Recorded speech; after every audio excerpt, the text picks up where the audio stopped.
ఈ జాతకుడు తులాలగ్నం మృగశిర నక్షత్రం 2వ పాదంలో పుట్టడం జరిగింది. 1983 ఆగస్టు 5 అనమాట. 11:42 నర్సన్నపేట.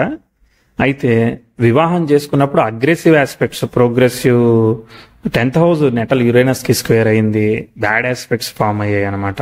అలానే ప్రోగ్రెసివ్ మార్స్ అన్ని కంజైన్ చేశాడు. కానీ నిజానికి వివాహంలో ఎటువంటి సమస్యలు లేవు. కానీ ఒక 6 years తర్వాత తను డెంగ్యూ ఫీవర్తో చనిపోవడం జరిగింది. దాని తర్వాత 1 year గ్యాప్ తీసుకొని జాతకుడు మళ్ళీ పునర్వివాహం చేసుకున్నాడు. కానీ అది కూడా ఇష్యూస్తో ఫేస్ అవ్వడం జరిగింది. తర్వాత అది కూడా ప్రాబ్లం అయింది. తర్వాత వ్యాపారం, మొబైల్ సంబంధించిన బిజినెస్ చేస్తున్నారు ఆయన. సో ఫ్యూచర్ ఎలా ఉంటుంది, మళ్ళీ వివాహం చేసుకునే దానికి ఏమన్నా ఉందా, లైఫ్ ఎలా వెళుతుంది అనే ఉద్దేశంలో ఆస్ట్రాలజీని కూడా ఎక్స్ప్లోర్ చేశారు. సో దీని గురించి తెలుసుకోవాలనుకున్నారు. దీని గురించి నేను డీటెయిల్డ్గా డిస్కస్ చేశాను ఆర్వీఆర్ రీసెర్చ్ ప్రోగ్రాంలో పాటుగా.